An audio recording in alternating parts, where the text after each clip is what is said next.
आयरा ने कामयार से शादी करने का फैसला तो कर लिया है, लेकिन आयरा ये बात जानती है कि उसके घर वालों का रिएक्शन बिल्कुल भी अच्छा नहीं होगा, क्योंकि आयरा का बाप कामयार का नाम भी नहीं सुनना चाहता है। और आयरा जैसे ही घर वापस आती है और अपनी माँ और अपनी बहन से यही बात करती है कि वो कामयार से वादा करके आई है कि वो कामयार से शादी करेगी। और आयरा की बात सुनने के बाद आयरा की माँ के तो पैरों तले से जमीन खिसक जाएगी और बहुत ही ज्यादा परेशान हो जाएगी। और वो आयरा से यही बात करती है कि तुम क्यों अपने हाथों से अपनी जिंदगी तबाह बर्बाद करने पर तुली हुई हो। और आयरा अपनी माँ से यही बात करेगी कि मेरी जिंदगी वैसे भी कामयार के अलावा बर्बाद ही है और मैंने कामयार की जिंदगी को बर्बाद करके रख दिया है। और अगर कामयार के साथ ही मेरी जिंदगी बर्बाद होना लिखी है तो मैं अपनी जिंदगी अपने हाथों से ही तबाह बर्बाद करना चाहती हूँ। और आयरा ये बात जानती है कि उसे अपने बाप को भी मनाना होगा, इसीलिए वो अपने बाप से बात करने के लिए जाएगी और जाकर अपने बाप को भी यही बता रही होती है कि वो कामयार से शादी करना चाहती है। लेकिन उसका बाप आयरा की बात को मुकम्मल ही नहीं होने देता।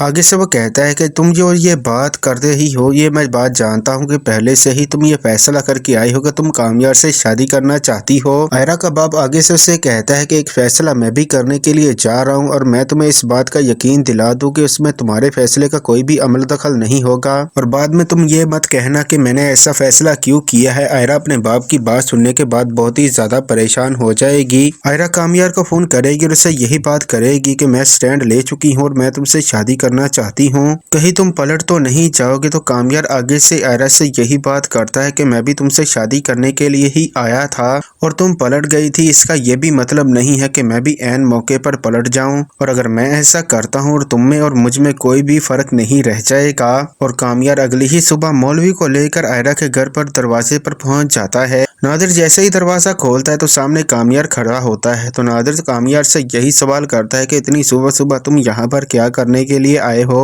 और नादिर से कामयार यही बात करता है कि मैं तुम्हारी बहन से शादी करने के लिए आया हूँ। और वो जबरदस्ती अंदर भी घुस जाता है और सारे लोग बहुत ही ज्यादा हैरान परेशान हो जाते हैं। इतनी ही देर में आयरा की माँ भी आयरा के पास आएगी और आकर यही बात करेगी कि नीचे कामयार मौलवी को लेकर आया है और तुमसे शादी करना चाहता है। इरफान साहब भी वहाँ पर आ जाते हैं और इरफान साहब आकर कामयार से यही बात करते हैं कि मैं तुम्हें मना भी करके आया था कि तुम यहाँ पर मत आना, लेकिन तुमने मेरी बात नहीं सुनी और उसके बावजूद भी तुम यहाँ पर आ गए हो।